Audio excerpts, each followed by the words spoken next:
நடிகர் அரவிந்தசாமி படித்தவர், மெத்த படித்தவர், பொருளாதாரம் தெரியும், அரசியலும் தெரியும். ஆனால் அவர் என்ன சொல்கிறாருன்னா, இப்போ நான் எனக்கு ஒரு நடிகர் பிடிக்கும், எனக்கு நடிகர் கமல்ஹாசன் பிடிக்கும், சூப்பர் ஸ்டார் ரஜினிகாந்தை பிடிக்கும் அப்படிங்கிறதுனால அவர்கள் அரசியலுக்கு வரவும் நான் அப்படி ஆதரிக்கணுமா? இந்த நாட்டை பண்படுத்துவதற்கு, சீர்திருத்தம் பண்ணுவதற்கு, முன்னேற்ற பாதையில் கொண்டு போவதற்கு அவங்கள்ட்ட என்ன பாலிசி இருக்குது, என்ன பாலிசி வச்சுருக்காங்க, அவங்களுடைய கொள்கை என்ன, இதை சொல்லணும்ல.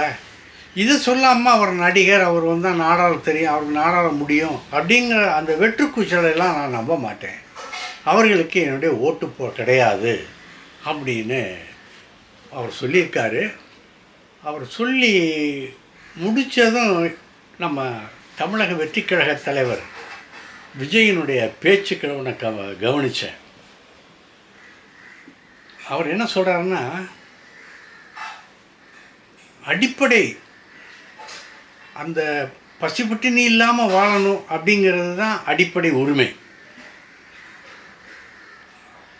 இருக்க இடம், உடுக்க உடை, உண்ண உணவு, இது எல்லாரும் அடிப்படை உரிமைன்னு சொல்லுவாங்க. அவருக்கு ஒரு பொதுக்கூட்டத்தில் பேசியிருக்காரு, சோறு தண்ணி இல்லாமல் கூட இருந்துடலாம், ஆனால் அடிப்படை இந்த உரிமை இல்லாமல் வாழ முடியுமா அப்படின்னு கேட்குறாரு. சோறு தண்ணி தானே முக்கியம், அதுதானே அடிப்படை உரிமை, அதுதானே அடிப்படை தேவை மனுஷனுக்கு, அதுக்காக தானே அவன் போராடுறான். அவர் சொல்கிறாரு, சோறு தண்ணி இல்லாமல் பட்னியாக கூட இருந்துடலாமா, ஆனால் அடிப்படை உரிமை இல்லாமல் எப்படி வாழ்கிறதுன்னு கேட்குறாரு. நான் நினச்சேன் அடிப்படை உரிமைங்கிறது அவர் இந்த இயற்கை கழிப்பிடம் இந்த மாதிரி இருக்கிறத மாத்திரம்தான் அவர் அடிப்படை உரிமைன்னு நினைக்கிறாரோ என்னமோ தெரியல. அது கூட இருக்குது தமிழ்நாட்டில், எங்கள் வசதிகள் அதெல்லாம் நல்ல இப்போ கட்டண கழிப்பிடம் இதெல்லாம் நிறையாவே வந்துருச்சு. ஆனால் அந்த கட்டண கழிப்பிடம் இருக்கிற இதை பார்த்தா தான் நமக்கு கஷ்டமாக இருக்கும். அதான் அங்கேருந்து போகிறவனே சுத்தமாக வச்சுக்க மாட்டான், போய் இருந்துட்டு அப்படியே ஆட்டிகிட்டு வந்துடுவானே தவிர அதை சுத்தப்படுத்தணும், அதுக்கு தண்ணி ஊற்றணுங்கிற என்ன அடிப்படை அறிவு அது கூட இல்லை அவனுக்கு. பூராமே தற்கூரிகளாக இருந்தால் என்ன பண்ணுறது? இப்போ விஜயனுடைய படம் இப்போ ஆட்டோட பின்னால் ஒட்டியிருக்கு. அந்த படத்தை பார்த்து ஒரு பொண்ணு கன்னத்தை கொடுக்குறா, தடவுறா, அப்படியே முத்தம் கொடுக்குறா. நல்ல வயசான பொண்ணு, கல்யாணம் பண்ண பொண்ணு. இதுகளுக்கு அடிப்படை உரிமை என்னன்னு எப்படி தெரியும்? இதுக்கு இப்படிப்பட்ட ஒரு மண்ணாந்தைகளுக்கு, இது மண்ணாந்தைகள்னு சொல்கிறதா, கல்யாணம் ஆயிடுச்சுன்னு அந்த பொண்ணுக்கு நினைக்கிறேன். அது இன்னொருத்தன் படத்துக்கு முத்தம் கொடுக்குதுன்னு சொன்னால் அது எப்பேற்பட்ட மனநிலையில் இருக்கும் அப்படிங்கிறது நல்லா தெரியுது. இதை சொன்னால் உடனே பொன்ராஜ் மேலே கோவத்துக்கு கூடுறாங்க. அவங்கள பற்றியெல்லாம் நம்ம ஒன்றும் சொல்கிறதுக்கு இல்லை. எதற்கு சொல்கிறேன்னு சொன்னேன்னா, இப்போ இன்னொன்று, சில உண்மைகளை நம்ம சொல்கிறோம், ஆனால் அதற்கான ஒரு வரவேற்பு நம்ம மக்கள்கிட்ட இருக்கான்னா நிச்சயமாக இல்லை. நான் வருத்தத்தோடு சொல்கிறேன். அதாவது இந்த தேமுதிகவுக்கும் திமுகவுக்கும் உடன்பாடு சட்டுன்னு ஏற்பட்டதற்கும் 10 தொகுதியை தூக்கி கொடுத்து ஒரு ராஜ்யசபா கொடுத்ததற்கும் ஒரு காரணம் இருக்குது. அந்த காரணம் ஏவா வேலுவுக்கும் பிரேமலதாவுக்கும் இடையே உள்ள ஒரு ஒப்பந்தம், புரிந்துணர்வு ஒப்பந்தம் அப்படின்னு நான் சொல்லியிருந்தேன். அது மட்டும் இல்லை, கொஞ்சம் இன்னும் விளக்கமாகவே சொல்லியிருந்தேன். ஏவா வேலு பொண்ணு கொடுக்க போகிறாரு, இவங்க பொண்ணு எடுக்க போகிறாங்க அப்படிங்கிறதையும் சொல்லியிருந்தேன்.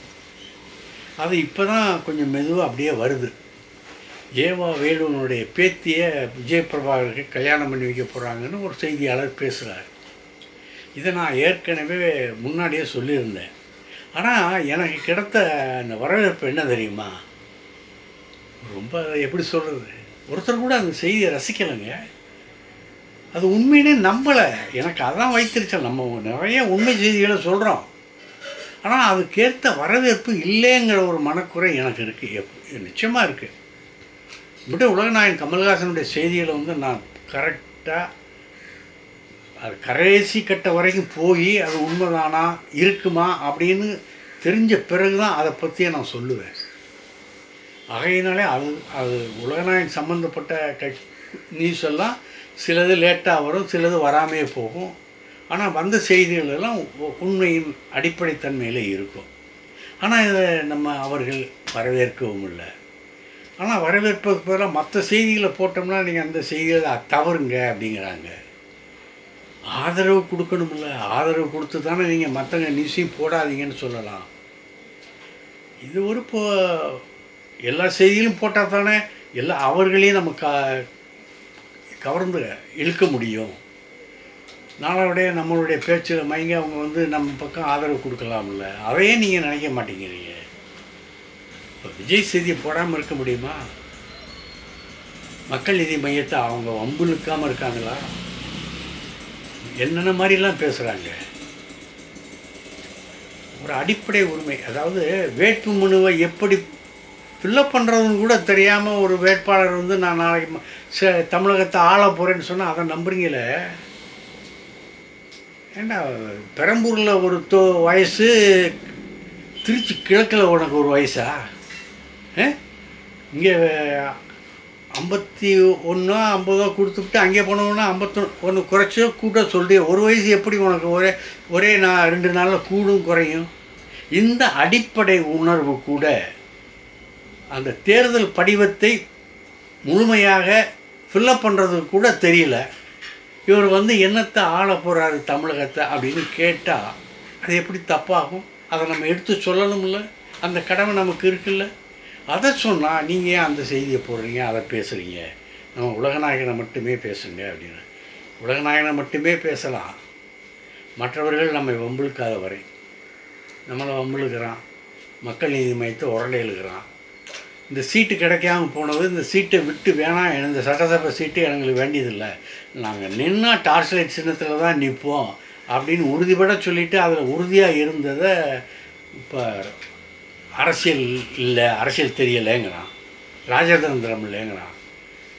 நாளைக்கு உள்ளாட்சி தேர்தல் எவ்வளோ பெரிய முக்கியமான தேர்தல் தெரியுமா? அதில் எத்தனை மேயர்கள் இருக்காங்க, எத்தனை மாநகர சபை நகரசபை தலைவர்கள் இருக்காங்க, பேரூராட்சி தலைவர்கள் இருக்காங்க, ஊராட்சி மன்ற தலைவர்கள் இருக்காங்க, இதெல்லாம் தெரியுமா? அதெல்லாம் அடிப்படை. அந்த அடிப்படையை நம்ம கைப்பற்றிக்கிட்டோம்னா நாளைக்கு ராயலாக கேட்கலாம், இந்த தொகுதியில் நாங்கள் இப்படி இருக்கோம், இத்தனை நகரசபைங்க கையில் இருக்குது, இத்தனை கார்பரேஷனுங்க கையில் இருக்குது, எங்களுக்கு இத்தனை சீட்டு கொடுக்கணும்னு சொல்லிமே நம்ம கூட்டணி கட்சிகளை கேட்கலாம், வாதிடலாம். இதைத்தான் ஒரு அரசியல் முன்னறிவிப்போடு, அதாவது முன்னோக்கம், அந்த அதை எதிர்வரும் காலங்கள் இப்படித்தான் இருக்கும்னு அந்த தீர்க்கமாக நினச்சி ஒன்று செயல்படுறோம் பார்த்தீங்களா? அது உலகநாயகன் கமல்ஹாசன்ட்டு நிறையாவே இருக்குது. ஆகவே நீங்கள் அதை பற்றி எதுவும் சந்தேகப்பட வேணாம். நம்ம எதிர்ப்பவர்களை எதிர்ப்போம், ஆதரிப்பவர்களை ஆதரிப்போம். இதுதான் நம்ம பாலிசி. அடுத்த செய்தி. இப்போ இன்னொரு செய்திக்கு வரும். இந்த தேசிய கட்சிகள் காங்கிரஸ், பிஜேபி, இந்த ரெண்டுமே தமிழகத்தில் பலமில்லாமல் போனதற்கு காரணம் அதனுடைய தலைமை தான். 68 வயசு 65 வயசுக்கு மேலே யாரும் பதவியில் இருக்கக்கூடாது, மன்னிக்கணும், அது 65 75 தெரியலை, சரியாக தெரியலை, மறந்துட்டேன். ஆனால் இத்தனை வயசுக்கு மேலே பதவியில் இருக்கக்கூடாதுங்கிறது ஆர்எஸ்எஸ் வழிவகுத்த ஒரு கொள்கை. அந்த கொள்கைக்கு மாறாக நம்ம மோடி இருக்கிறதுனால மோடிக்கு இந்த பதவியை கொடுக்கக்கூடாது, இனியும் பிரதமராக இருக்கக்கூடாதுன்னு ஆர்எஸ்எஸ்லேருந்து ஒரு அழுத்தம் கொடுக்கும்போது மோடி நாக்பூருக்கு பறந்து போய் அங்கே உள்ள ஆர்எஸ்எஸ் தலைமையர்கிட்ட இந்த மாதிரி விளக்கம் கொடுக்குறார், தண்ணியில் விளக்கம் கொடுக்குறார். நான் இந்த தடவை நான் பிஎம்மாக இருக்கணும் அப்படின்னு ஒரு விளக்கம் கொடுக்குறார். அந்த விளக்கத்தை அவங்க ஏற்றுக்கிட்டாங்க. அதுதான் உண்மை. இத்தனை வயசுக்கு மேலே இருக்கக்கூடாதுன்ட்டு. பிஜேபியில் இப்போ இந்த வேட்புமனு, அந்த வேட்பாளர்கள் பட்டியல் வந்தது. அதில் கோயம்புத்தூர் வடக்கு, மொடக்குறிச்சி, நாகர்கோவில், இந்த 3 தொகுதிகளை கேட்டிருந்தார் அண்ணாமலை. இந்த அண்ணாமலை மீது தமிழகத்தில் ஒரு சிலருக்கு காழ்ப்புணர்ச்சி உண்டு. ஏன்னா அவர் பார்ப்பனர் அல்லாதவர். அந்த பார்ப்பனர் அல்லாதவர் காலத்தில் தான் பிஜேபி நல்லா வளர்ந்துச்சு. இளைஞர்கள் அவர்கள் பின்னால் போனாங்க. இது டெல்லி மேலிடத்துக்கு பிடிக்கலை. ஏன்னா அவர்கள் எப்போவுமே பார்ப்பன அந்த அந்த அடிப்படையிலே அவங்க வளர்ந்தவங்க, வளரக்கூடியவர்கள், வளர வேண்டியம்னு அது ஒரு அழுத்தமான ஒரு நம்பிக்கை வைத்திருப்பவர்கள். அவர்களுக்கு அண்ணாமலை வரவு பிடிக்கலை. இதனால் இந்த 3 தொகுதியிலையுமே அவருக்கு கொடுக்கல. இதில் வேடிக்கை என்னன்னா, மொடக்குறிச்சி சரஸ்வதி இருக்காங்கல்ல, அவங்களுக்கு பதிலாக மருமகளுக்கு சீட்டு கொடுத்துருக்காங்க பிஜேபியில். சரஸ்வதிக்கு வயசு ஏற்கனவே ஆகிப்போச்சு. மருமகள் என்ன வாரிசு. மருமகள் இந்த பிஜேபிக்கு என்ன செஞ்சாங்க, என்ன போராட்டத்தில் ஈடுபட்டாங்க, அந்த கட்சியை வளர்க்குறதுக்கு என்ன செஞ்சாங்க, இது அண்ணாமலைக்கு பிடிக்கலை. இதை கேட்ட ஒரு குற்றம் அப்படின்னு சொல்லி இது பண்ணிட்டாங்க. அப்புறம் நாகர்கோவில் இந்த எம்ஆர் காந்தி இருக்கார் இல்லையா, அவருக்கு 86 வயசு. அவருக்கு மறுபடியும் சீட்டு கொடுத்துருக்காங்க. 86 வயசான ஆளுக்கு சீட்டு கொடுக்கலாமா? வயசாகிடுச்சு இல்லை, ஆர்எஸ்எஸ் கொள்கைப்படி கொடுக்கக்கூடாதுல்ல. அதையெல்லாம் மீறி சீட்டு கொடுத்ததுக்கு காரணம் அந்த பக்கம் அண்ணாமலை வந்துடக்கூடாது அப்படிங்கிறது தான்.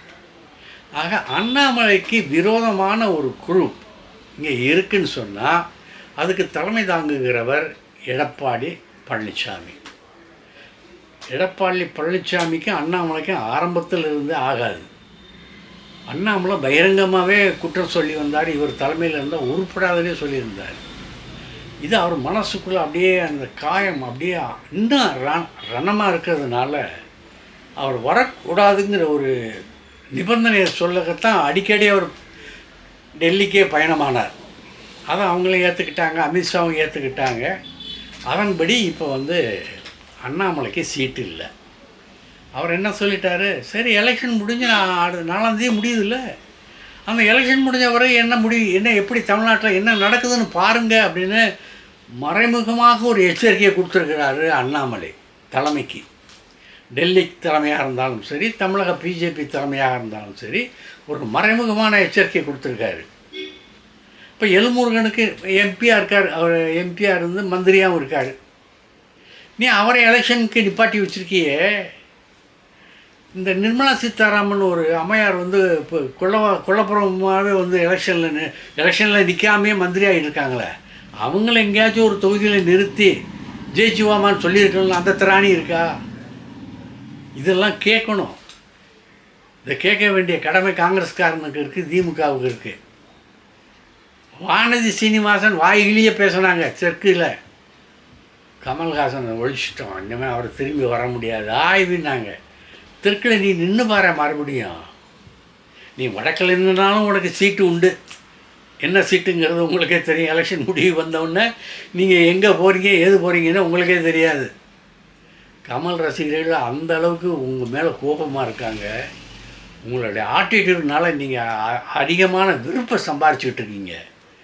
கிழக்கு தொகுதியில் நீங்கள் மக்களுக்கு எந்தவித நன்மையும் செய்யலைங்கிறதுனால அந்த மக்கள், உங்களுக்கு ஓட்டு போட மக்கள் உங்களை தோற்கடிக்கணுங்கிற வெறியில் இருந்தால் நீங்கள் தப்பிச்சு வடக்குக்கு போயிருக்கீங்க. ஆனால் வடக்குலேயும் உங்களை சும்மா விட மாட்டாங்க மக்கள் நீதி மைய தொண்டர்களும் திராவிட முன்னேற்ற கழக தொண்டர்களும். உங்களை தோற்கடிச்சிட்டு வீட்டுக்குள்ளேயே முடங்கி போக வைப்பாங்க பாருங்கள். அதுதான் நடக்க போகுது. சரி, அவர் விளக்கமாக சொல்லிட்டேன்.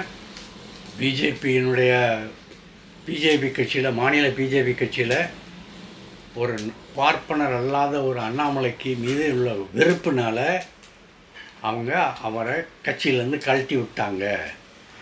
இது தேசிய கட்சிகளுக்கே நிகழக்கூடிய ஒரு விதியா அல்லது சதியா, அது எப்படி வேணாலும் சொல்லிக்கோங்க. அது காங்கிரஸ் ஆகட்டும் அல்லது பாஜகவாகட்டும், எந்த தேசிய கட்சியானாலும் தலைமை அவர்களையும் வளர விடாது. உதாரணத்துக்கு ஒரே ஒன்று சொல்கிறேன். பெருந்தலைவர் காமராஜர் நெடுமாறன், ஐயா நெடுமாறன், பல நெடுமாறனை அஞ்சான்னு சொன்னார். காங்கிரஸ் கட்சிக்கு அது வரைக்கும் இல்லாத ஒரு அமிர்தமான ஒரு இளைஞர் பட்டாளத்தை மதுரையில் திரட்டி காட்டி ஒரு மிகப்பெரிய மாபெரும் சாதனையை புரிஞ்சார் பழ நெடுமாறன். காங்கிரஸ் பக்கம் மாணவர்களே வரமாட்டாங்க, அவங்க இருக்க மாட்டாங்கன்னு சொன்னதை முறியடித்து எல்லா கல்லூரியிலிருந்தும் நிறைய மாணவர்கள் கலந்துக்கிட்டாங்க. அதை நான் நேரில் இருந்து பார்த்தேன். மணிக்கணக்கில் மாநாடு ஒரு முனையை கடக்க நேரம் பிடிச்சது. நான் இப்போ மதுரையில் மாலை முரசில் நிருபராக இருந்தேன். அந்த சாதனை செய்தவர் பழ நெடுமாறன். அவருக்கு போலீஸ் ஒரு அரெஸ்ட் வாரண்ட் கொடுத்தாங்க. வாங்க மாட்டேன்ட்டார், ஜாமீனுக்கும் போக மாட்டார். அதனால தான் அவரை சொன்னார் அஞ்சான் நெஞ்சன் நெடுமாறன் பட்டம் கொடுத்தாரு நம்ம பெருந்தலைவர் காமராஜர். அதெல்லாம் சரித்திர சான்றுகள். அதை இப்போ நினைவுபடுத்துகிறேன். ஏன்னா காங்கிரஸாக இருக்கட்டும், பிஜேபியாக இருக்கட்டும், மாநிலத்தில் ஒரு தமிழ்னை வளர விட மாட்டாங்க. இதுதான் அந்த கட்சிகளுடைய விதி. என்ன பண்ணுறது, நாளைக்கு பார்க்கலாம். இந்த வீடியோ உங்களுக்கு பிடிச்சிருந்தா லைக் பண்ணுங்கள், கமெண்ட் பண்ணுங்கள், ஷேர் பண்ணுங்கள், சப்ஸ்கிரைப் பண்ணுங்கள்.